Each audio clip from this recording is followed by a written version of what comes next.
Alô, varandeiros! Para você ligado na varanda mais famosa do Brasil, chegamos, eu sou o Thiago Jordão, ele Bigodinho, quem está aqui ao meu lado é o Adriano Rosário, craque dos comentários, entende muito de futebol, e nós vamos falar aqui da partida entre São Paulo 2 e o suposto Santos 0, porque suposto o Santos não jogou.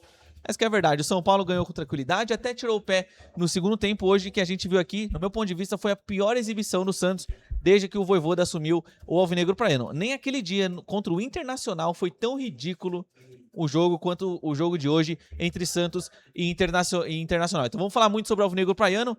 Gostaria de já chegar apresentando meu querido Adriano Rosário, suas primeiras considerações dessa partida do Santos. O Santos jogou? Não, o Santos não jogou, né? O Santos, a gente até falou durante a nossa transmissão, é preocupante como que o Santos se portou durante a partida, né?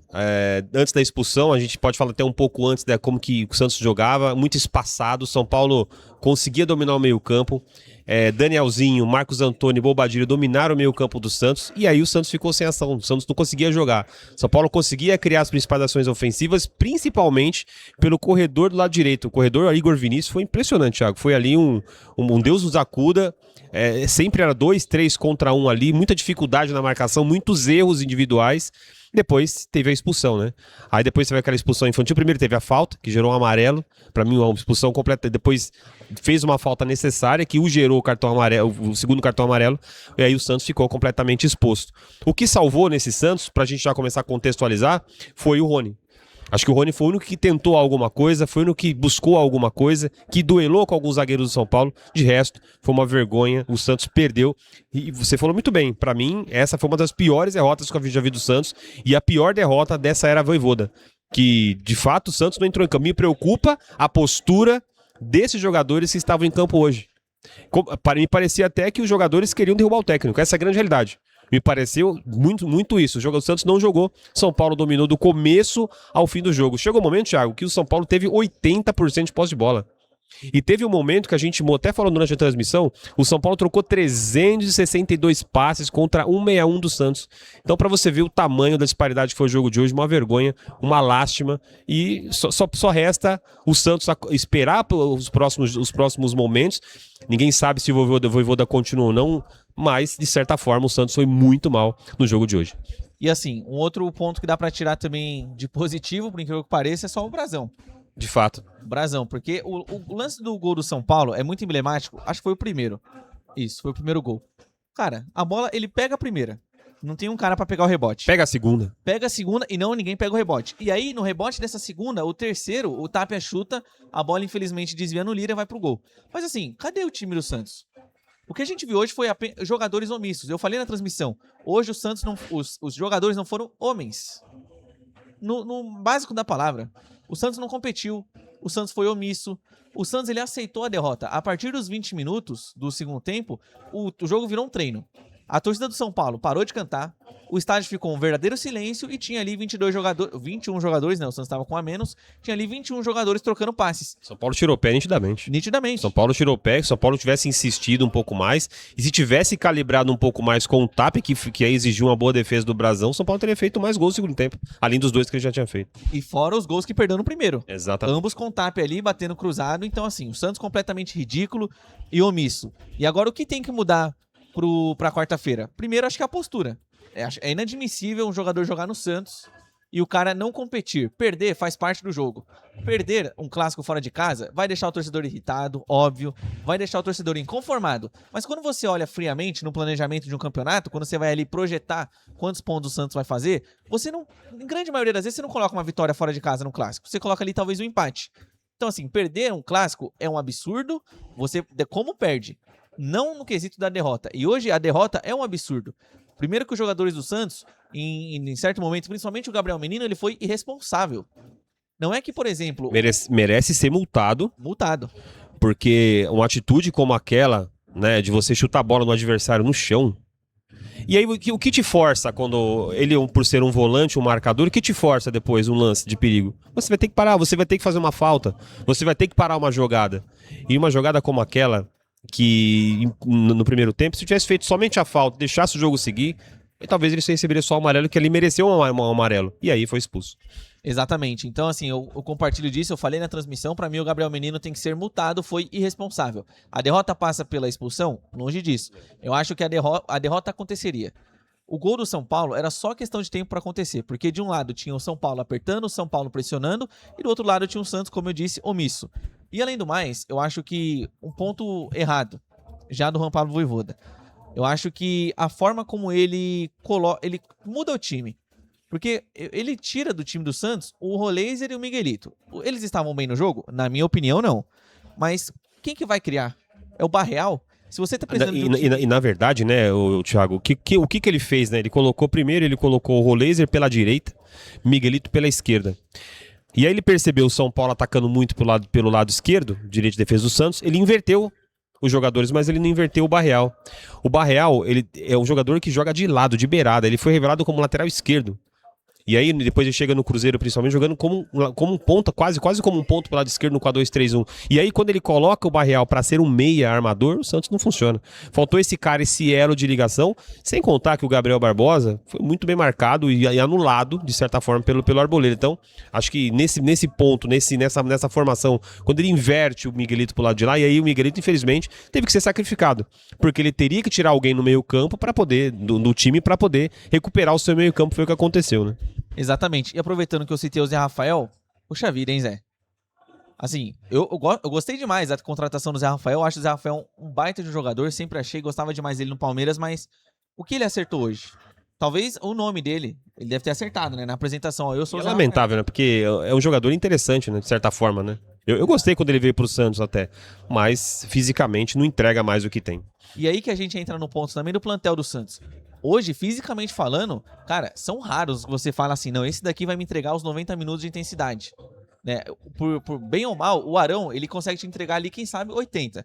O Arão, ele tem uma minutagem ali aproximadamente 70 minutos de jogo, o que tá bom, né? O Arão, 33 anos, e o Arão, geralmente, ele passou por uma lesão recentemente e se lesionou novamente contra a equipe do Bragantino. Mas, fora o Brazão, que joga os 90 minutos, até no sacrifício, e óbvio, o goleiro, ele dificilmente é substituído, cara, nesse meio campo do Santos, você não sabe quem joga os 90 minutos bem, porque em 90 minutos, sabe quem joga os 90 minutos? O Schmidt. Mas o Schmidt, qual que é a postura dele nos 90 minutos? É igual quando você dá um contrato de produtividade pro cara. Olha, se você jogar X jogos, a gente te contrata. Mas como são esses X jogos? É isso que eu quero trazer aqui. O Santos deu uma plaquinha, gente, de 100 jogos pro Schmidt. É um padrão do Santos fazer isso, do Corinthians, do São Paulo? Beleza, é um padrão. Mas é o momento, você vai entregar uma placa de 100 jogos pro Schmidt num Santos que tem vinha de 5 jogos sem ganhar, hoje foi o sexto, e você vai entregar a placa de 100 jogos pro Schmidt que é omisso? O Schmidt que deu certo na segunda divisão? Pô, com todo respeito. E uma das piores Série Bs da época, né? Exato. Daquele momento, pra mim, só perdeu pra do ano passado, tá? Essa é verdade. Só perdeu pra do ano passado, mas a Série B do Santos, que poderia ter vencido aquela Série B com tranquilidade, quase se complica. E o João Schmidt foi destaque, mas assim, uma Série B é incomparável você olhar uma Série B pra uma Série A. E você falou do João Schmidt. É curioso a gente ver o João Schmidt, né? Um jogador que eu até falo, né? O João Schmidt, quando ele surge muito bem no São Paulo, o futebol era de um jeito. O futebol, ele evoluiu. O João Schmidt parece estar no mesmo tempo. Teve um lance aqui que foi curioso, que ele, em vez de um passe mais em progressão, não, ele voltou o passo para trás. Isso aí isso não pode num volante moderno como pede hoje. Para mim, o João Schmidt é outro que já deveria, no mínimo, ter saído do Santos há muito tempo. Exatamente. Ter o seu contrato renovado, que foi renovado, né? Ele poderia ter saído. Exatamente. Ele poderia ter saído, mas foram lá e renovaram com ele no ano passado. Então, assim, e você falou sobre evolução, eu quero saber quando que o Santos vai entrar no século XXI. Pois é. Porque o Santos, ele está parado. Tudo evoluiu. Evoluiu as infraestruturas dos clubes, a forma de se administrar, evoluiu a forma de você contratar, evoluiu até mesmo a forma de jogo. O Santos, ele é um time que está preso lá no século passado ainda. O Santos, ele não entrou para o século XXI, principalmente nas ideias de diretoria e infraestrutura. Tirando ali o Laor, cara, nesse século XXI, o Santos não teve um presidente bom. Tirando o Laor. O Santos foi ter ali, por exemplo, teve o Odílio, péssimo. O cara pegou um pós-Neymar e entregou de uma forma patética pro Modesto Roma. Saudoso Modesto Roma, que também já não está mais entre nós, mas o Modesto Roma, que fez uma campanha do Santos ridícula. Assim, se você for olhar a administração, agora olhando não dentro do campo, pessoal, olhando a administração. Porque o campo muitas vezes mascara o que acontece no interno. Sabe o maior exemplo disso? Não nem falando do Santos, o Cruzeiro. Pô, não tava legal lá pro Cruzeirense ganhar a Copa do Brasil 2 vezes seguidas, batiam no Atlético título Mineiro. mascara, hein? E título mascara bastante. E título mascara. Porque o Cruzeiro, quando terminou seu ciclo virtuoso em 2018, já bastou o 2019 pra cair. Então, assim, o Santos é um clube que não tem ciclos virtuosos, como tem hoje o Flamengo, como tem agora recentemente o Palmeiras, como teve o próprio Santos lá na época do Pelé. Sabe por quê? Porque o Santos ele não tem uma estrutura e uma profissionalização de trabalho que faz com que você tenha continuidade em vitórias. O Santos é igual ao Corinthians. A gente vê os absurdos que acontecem no Corinthians, no Santos não é diferente a forma de se administrar. Porque se o Santos ele ganha um título, seria incrível e maravilhoso. Mas olhando agora o nosso rival, eles ganharam a Copa do Brasil ano passado. Alguém acha que vai ganhar de novo? É improvável que isso aconteça, porque... O raio não cai 2 vezes no mesmo lugar, né? Exato.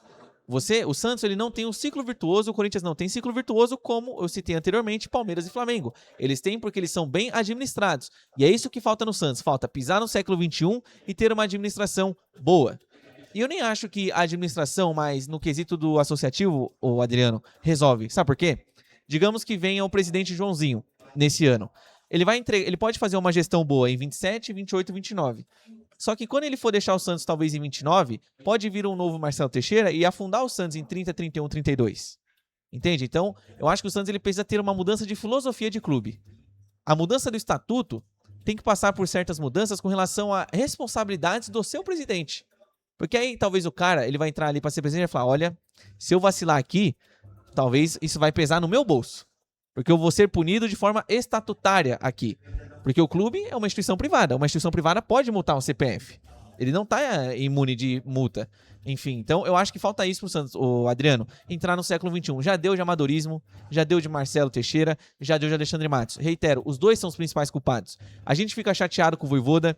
Eu tinha muita expectativa no Vojvoda, eu fico chateado com o trabalho dele, mas fato é que quem não decepciona, porque eu já esperava, mas quem não faz um trabalho bom e coerente nas suas ideias são Alexandre Matos e o Marcelo Teixeira. Contratações duvidosas, contratações que chegaram que não resolveram. Talvez, se a gente olhar essas contratações, eu penso que só o Arão, talvez que foi um jogador que, dentro desses que foram contratados nessa era Matos, deu certo. Os dois zagueiros, o Adonis ali, e a gente viu a calamidade que foi o Alexis Duarte, ou seja... Aí depois a gente também pode olhar pro Cabadeiro, pode olhar pro Brahimi, vários jogadores que não deram certo nessas contratações, nessas janelas, e aí a gente vê o resultado como esse, um resultado pífio como esse no Santos, uma derrota que é perigosa para a sequência do campeonato, perigosa até para a sequência do campeonato do brasileiro, Thiago, porque se o Santos perde para o São Paulo também, aí a crise ela piora, aí a situação ela vai piorar muito mais. Então, contratações erradas, contratações equivocadas que deixam o Santos numa situação bastante melancólica e difícil. São 2 jogos apenas do Campeonato Paulista. Eu acho até que o Santos não cai, mas não classifica. Não cai, mas também não classifica. Então passava muito pro jogo de hoje. Uma vitória hoje daria outra luz ao Santos. São 5 jogos agora sem vitória.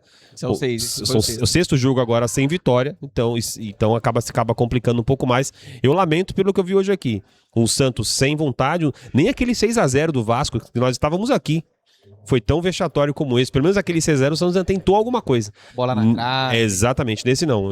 Eu não vi o Rafael, tirando o lance do Barreal ali, não lembro nenhum lance que assustou a defesa São Paulino. Então, o Santos, pra mim, uma vergonha. E me preocupa a postura desses caras hoje aí. Muito perigosa e muito difícil. Olha, me parece, repito aqui, eu não quero afirmar nada, mas me parece que é aquele tipo de jogo que não tô nem aí. Se cair, caiu. Dane-se. É o jogo do famoso dane-se, então me preocupa bastante essa postura do Peixe, viu, Thiago? Me preocupa muito também, e assim, quando acontece algumas coisas, você começa a pensar, eu sou aquele chato, eu analiso desde o aquecimento. Eu olho o aquecimento, eu olho a postura do cara quando ele entra, quando ele sai. E, por exemplo, hoje quando o Gabigol, ele saiu reclamando, aí eu levanto 2 reflexões, ele tá reclamando dele ou do técnico? Porque se ele estiver reclamando dele... Exatamente, porque ele não pegou na bola, pô. Exato. Ele tá no bolso no bolso do Arboleda. Rafael lá, procura o Gabigol, que ele tá lá no bolso do Arboleda. Se ele não chegar na sua casa aí, porque tá lá. Não jogou nada. E recentemente o Gabigol curte umas festas, né? Mas assim, quando você olha assim, por exemplo, o Roleiser já saiu de campo e já reclamou também. Aí, isso sabe o que gera? Margem pro torcedor começar a achar que o elenco tá de sacanagem. Porque a postura, como joga, como perde, a forma como você é omisso no campo, a forma como você reclama da substituição faz com que o torcedor comece a pensar, caramba, o meu técnico ele vacila, o meu técnico é ruim, mas eu acho que esse elenco aqui tá de sacanagem. Que eu não estou afirmando isso, mas dá a impressão pro torcedor. Dá a impressão. O jogo de hoje ficou muito claro pra mim. A impressão pra mim foi essa. Então, e me preocupa muito porque o Santos tem jogos decisivos. O Santos perdeu o primeiro jogo fora de casa 4-2 para Chapecoense e agora enfrenta o São Paulo de novo. Aquele jogo para se recuperar. De repente uma vitória, pode ser que tudo volte ao normal de novo, de repente com a volta do Neymar. E lembrando, né? Durante a transmissão falamos assim, o Neymar não é o salvador da pátria. Não pense que o Neymar vai salvar a pátria desse Santos. Para eu encerrar por aqui, Thiago, para mim, uma vergonha, vexatório o que eu vi, o que eu assisti. E me preocupa mais ainda essa sequência do Santos para a restante da temporada. E aproveitando que você falou do Neymar pra gente encerrar aqui, o Gabigol disse o seguinte sobre o Neymar. Neymar não é herói. Precisamos melhorar todos, do presidente ao roupeiro. Ele sabe da responsabilidade que ele tem também, né? Parabéns. E um outro ponto de ressalva aqui, o Alexandre Matos, ele deu uma entrevista, eu não sei se foi na zona mista, creio que tenha sido, mas ele falou assim, o Santos vai entrar com uma ação contra o árbitro. Beleza. O árbitro que, segundo os atletas... É a chamada cortina de fumaça. Lira. Vão usar isso como cortina de fumaça, tá? Exato. Mas, cara, sabe o que você poderia fazer? Dá uma coletiva, em vez de você debater boca com o jornalista, e fala o seguinte, gente, errei. Cara, uma das maiores virtudes do ser humano é assumir que errou, é enxergar que se equivocou. Errar é normal. Eu erro. Todo mundo erra. Já dizia a música, todo mundo erra, né? Mas o Alexandre Matos, ele erra e não assume. Ele erra e tenta defender o erro dele. Esse é o problema do Alexandre Matos, além do fato dele ser incompetente hoje no mercado da bola, beleza? Então é isso. Hoje uma partida lamentável do Santos, né? Uma partida em que não digo que é pra esquecer, é pra ser lembrada pra todo sempre. Assim como aconteceu o 6-0, partida do Inter, tem que ser lembrada para todo sempre. Suas considerações finais, Adriano. É o que eu falo, muito respeito com a camisa do Santos, acho que é o tamanho desse time, o tamanho dessa instituição, e jogadores como esse, com um jogo como esse, é um jogo realmente para ligar o alerta para a sequência da temporada. As contratações precisam ser muito bem pontuais, muito bem acertadas e assertivas, então esse ponto é importante. Então, muito respeito com o Santos e aí acertar nas contratações. Você falou muito bem. Não custa nada você assumir, eu realmente errei na contratação daquele. Vou acertar e vou ser criativo, né? Ser criativo não custa nada. Exatamente. Então, agradecer o Adriano sobre criatividade, até envolve o Alexandre Matos, porque ele não é criativo no mercado da bola, ó. É verdade. Há muito tempo. Pode observar. O mesmo Alex Duarte, ele tentou levar pro Cruzeiro, tentou levar para outros times e conseguiu colocar aqui no Santos, beleza? Então eu subo uma hashtag fora Alexandre Matos e fora Marcelo Teixeira também, se possível, beleza? Tamo junto, galera. Obrigado pela presença de todos vocês. Deixe aqui nos comentários as suas impressões, compartilhem com seus amigos, vem pra varanda mais famosa do Brasil. Vamos ficando por aqui. Um abraço a todos e tchau!